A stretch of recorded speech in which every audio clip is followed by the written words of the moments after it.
je m'occupe presque exclusivement de ce qu'on appelle les bulles de protection aérienne, sous un sigle qui est le DPSA, dispositif particulier de sûreté aérienne.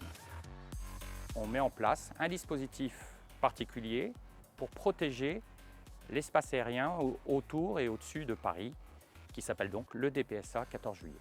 En fait, on va mettre en place différents moyens de protection, des moyens au sol et des moyens en l'air. Alors, les moyens au sol sont articulés en deux phases. D'abord une phase de détection.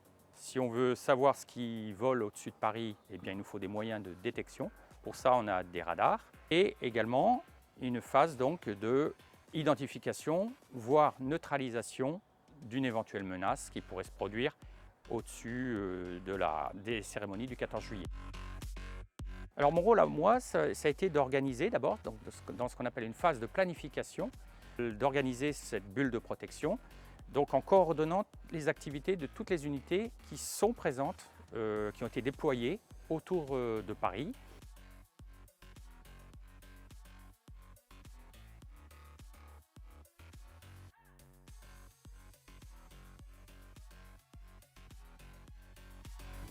Alors là, nous arrivons sur le site Crottal dans le cadre du dispositif de protection et de sûreté aérienne pour les cérémonies du 14 juillet 2022 à Paris. Ici, nous avons le Crottal NG, donc système de courte portée qui réunit dans un premier temps une capacité de détection avec ses différents radars. Dans un second temps, sa capacité d'interception avec la possibilité d'accueillir différents packs de missiles. Donc nous avons la détection qui est fournie au CMD 3D, donc Centre de Management de la Défense de la 3e dimension, qui sous ordre de la HADA, Haute Autorité de Défense Aérienne par délégation du Premier ministre, peut prendre des décisions et les transmettre directement aux opérateurs dans la machine.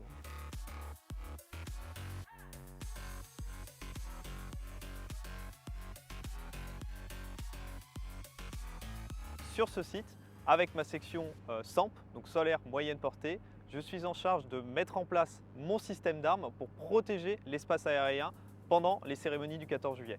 Parmi les tâches quotidiennes, on va pouvoir les diviser en deux. Tout d'abord, les opérateurs vont être en charge de mettre les systèmes d'armes en place, de surveiller ces systèmes d'armes et de devoir les activer en cas de besoin.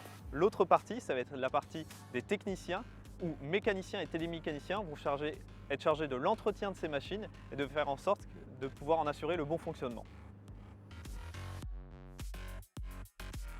Effectivement, pour la protection du 14 juillet, nous sommes amenés à travailler avec des réservistes de tout horizon.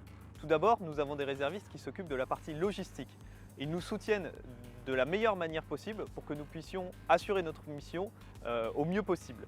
Ensuite, nous avons des réservistes qui assurent notre protection au sein des différents sites solaires sur lesquels nous sommes déployés. Enfin, nous avons aussi nos propres réservistes qui sont au sein de nos systèmes d'armes et qui nous permettent de nous apporter une certaine expérience et un regard frais sur notre mission. Pour assurer notre mission, nous disposons du système solaire moyenne portée terrestre. Si vous me suivez, je vais pouvoir vous le présenter.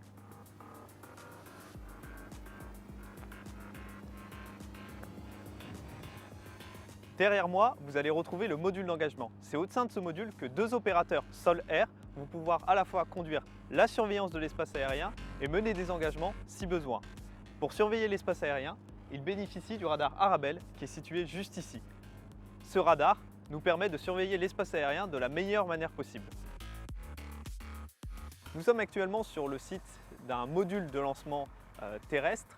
Pour protéger la cérémonie du 14 juillet, nous disposons de deux véhicules de ce type qui vont être équipés avec des missiles réels pour pouvoir intercepter un aéronef qui constituerait un danger ou une menace pendant la cérémonie du 14 juillet.